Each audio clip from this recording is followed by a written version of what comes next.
अस्सलाम वालेकुम बहनों, भाइयों, दोस्तों और बुजुर्गों।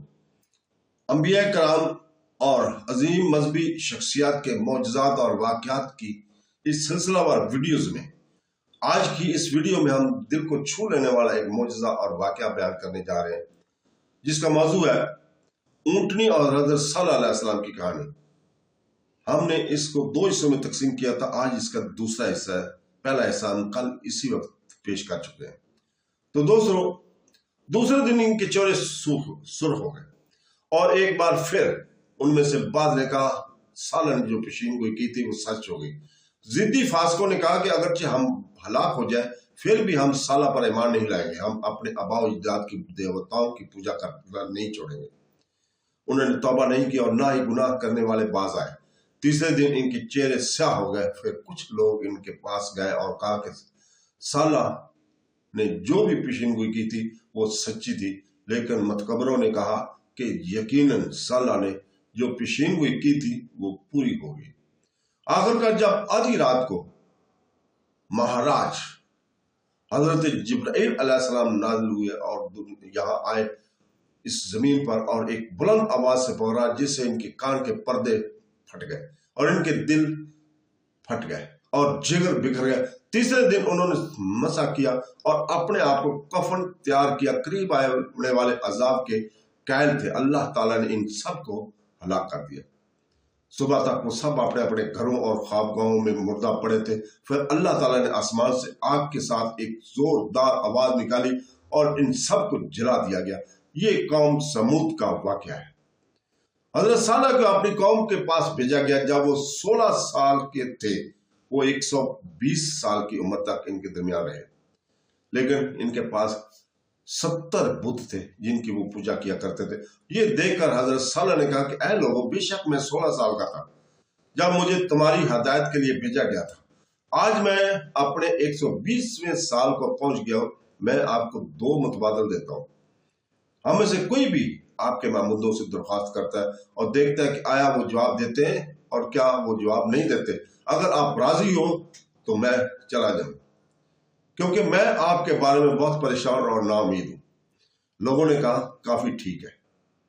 लोगों ने वादा किया कि वो बियाबान में जाएंगे और टेस्ट करेंगे और देखेंगे कि मुकर्रर दिन गुमराह लोग अपने बत्तों को एक वराने में ले गए। उन्होंने सर पर सेर होकर खाया और पिया। इसके बाद उन्होंने हजरत साला को अपना मुतालबा पेश करने की दावत दी। साला सबसे बड़े बुत के पास आया और इसका नाम पूछा।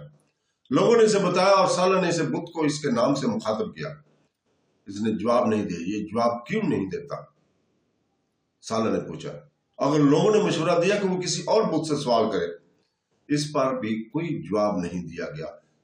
हजरत साला ने एक एक करके हर बुत को पुकारा, लेकिन इनमें से किसी ने कोई जवाब ना दिया। हजरत साला ने लोगों, तुमने देखा कि मैंने तुम्हारे हर महमूद को पुकारा, लेकिन इनमें से किसी ने जवाब नहीं दिया। अब तुम अपना मुतालबा पेश करो और अगर तुम इसे पूरा ना कर सको तो मैं अल्लाह से दुआ करूंगा, वो जरूर पूरा करेगा। लोगों ने अपने बुतों को मुखातब करके पूछा। उन्होंने साला के पुकार पर लब्बैक नहीं किया, फिर भी इन्हें कोई जवाब नहीं मिला। फिर लोगों ने हजरत साला से कहा कि इन्हें इनके बुतों के साथ तनहा छोड़ दो। हजरत साला ने इनका साथ दिया। लोगों ने कालीनों और बर्तनों को फेंक दिया और रेत में लड़कने लगे और कहा कि अगर तुमने आज हजरत साला को जवाब ना दिया तो हमारी तौहीन होगी। उन्होंने साला को वापस बुलाया और इसे दोबारा दरियाफ्त करने को कहा। एक बार फिर हजरत साला ने हर एक बुत से मुखातब होकर कहा कि, लेकिन कोई जवाब ना दिया। हजरत साला ने कहा, इसमें सारा दिन गुजर गया, ये बुत जवाब नहीं देते। अब आप अपने मुतालबे का आज़ार करें ताकि मैं अल्लाह ताला से दुआ करूं, वो इसी वक्त दुआएं कबूल करेगा।